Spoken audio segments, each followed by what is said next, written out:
Благодарам, председател. Јас прво би ве прашал дали е процедурално да дебатираме на комисијата доколку не е обезбедено присуство на министерот. Тука е министерот, излезе надвор, сега ќе се врати. Јас не го гледам министерот во салата сега. Како да дебатираме за заштита на граѓаните, како да покажеме сериозност во имплементација на законски решенија, па ако сакате како да покажеме конструктивност, кога благодарност до министерот што се приклучи. Благодарам.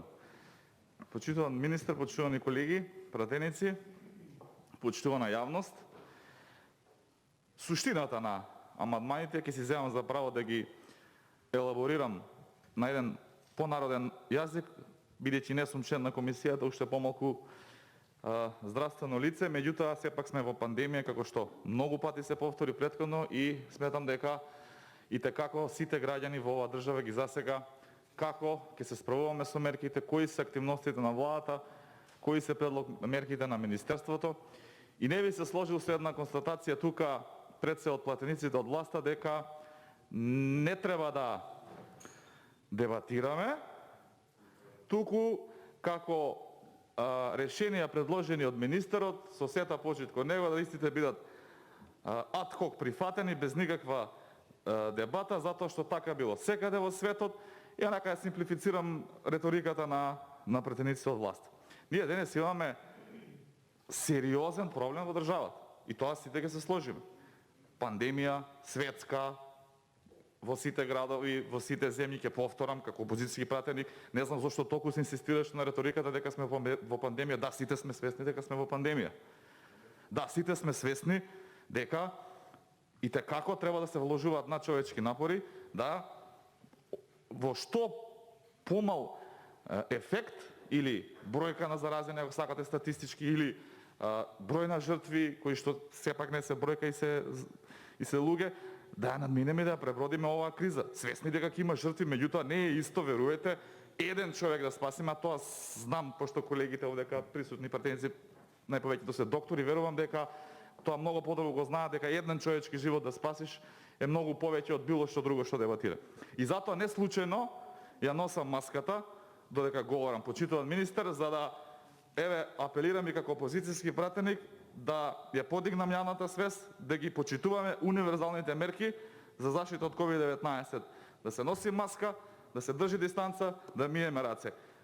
Повторувам како опозицијски пратеник, свесно ја носам маската, да ја дигнеме јавната свест. Причината зашто имаме потреба од денешни измени законски, пред се амандмански, е да ги зајакнеме мерките. Значи, универзалните мерки постојат, препораките постојат, јавноста ги знае, меѓутоа имаме проблем со непочитување на мерките. Така беше реториката на пратениците од власта. Од причини што не биле почитувани, мораме да најдеме механизми да истите бидат зајакнати и да истите, нели, оние што не ги почитувале, биде казнати.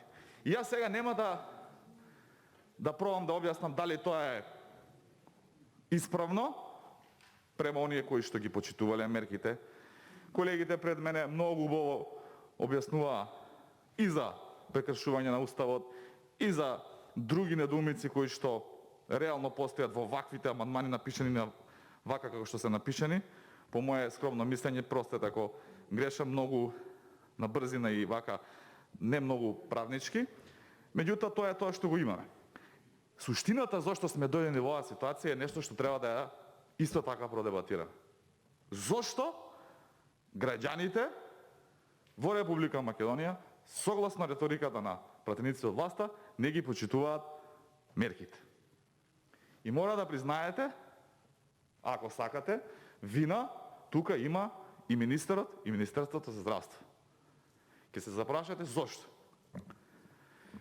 Затоа што политичарот Филипче го засени докторот Филипче. Верувате, почитуван министер, со секое ваше спомнување дека ВМРО ДПМН е виновно за состојбата со COVID-19. Кревате револт кај над 315.000 луѓе кои што го поддржуваат ВМРО ДПМН во оваа Република Македонија. Мора да бидете свесни дека со секое ваше спомнување, а според моја аргументирана логика е и манипулација, дека ВМРО ДПМН ги кочело законските измени, го губите авторитетот како доктор, го губите авторитетот како личност која што е најповикана, за ваша среќа или жал, не знам, ама најповикана да се биде најодговорна за справување со ова криза, и нормално е да има една реакција кај граѓаните, затоа што го губите авторитетот. Селективноста на мерките. Спомена претходно колегите пратеници. Сите сме свесни во оваа просторија дека постои селективност во примена на мерките. И во време на вонредната состојба, и во изминатиот период. Зошто?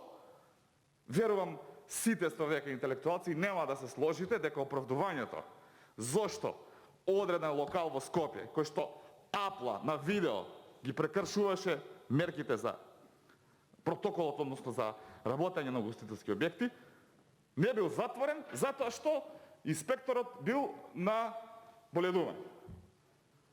Или причината е некоја друга, блискоста со владеачката гарнитура.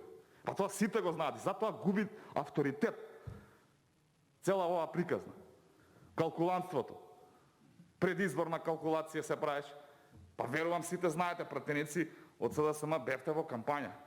Вашите активисти, вие со нив делевте флаери. Флаери делевте дека сме ја победиле короната. Флаери, ќе ви ги покажам, флаери дека сме ја победиле короната. Имам, значи, аргументирано излезете, ќе ви го покажам флаерот по предизборијата. Зборовте исто дека кредитот од 90 милиони евра бил проблем, зашто немаме мобилни ковид центри, опростете на терминологијата, не сум здравствен лица, ама ако грешам, простете, меѓутоа зборам за зголемување на капацитетите на јавноздравствените установи во борбата со COVID-19. Оваа влада, само оваа година, зема 1 милиарда и 100 милиони евра кредити и сите правдајче ги за справување со COVID-19 и ублажување на последиците од COVID-19. И ако оваа држава, пошто очекувавме економски лекции, очекувавме Google и Facebook, очекувавме бум, нема пари да направи такви модуларни болници, неколку, 1, 2, 3, не мора 20, тоаш повторно сме во сериозна ситуација, или некој пак свесно манипулира, што ќе го повратам наназад, го губи со тоа авторитетот. Убаво објасни, не сакам да се повикувам на личности кои што не се тука, Нина Ангеловска како поранешен министер имала можност да го потпише тој кредит. Имала документ, ќе ви го покажам и тој документ од Државна изборна комисија со образложение дека кредитот не се однесува на изборни активности и истиот може да биде потпишан само од министерот за финансии. Немало потреба. Зашто сега да манипулираме дека ВМРО ДПМН е било виновно и да очекуваме јавност и граѓаните со сериозност да не следат и со сериозност да ги почитуваат овие мерки. Ние ако се наоѓаме во сериозна криза, се наоѓаме, па сите ресурси ќе ги насочиме натаму. Па ќе престанат привремените вработувања, ќе ги насочиме парите кон кризата, кон здравствените работници. Ќе ги наградиме.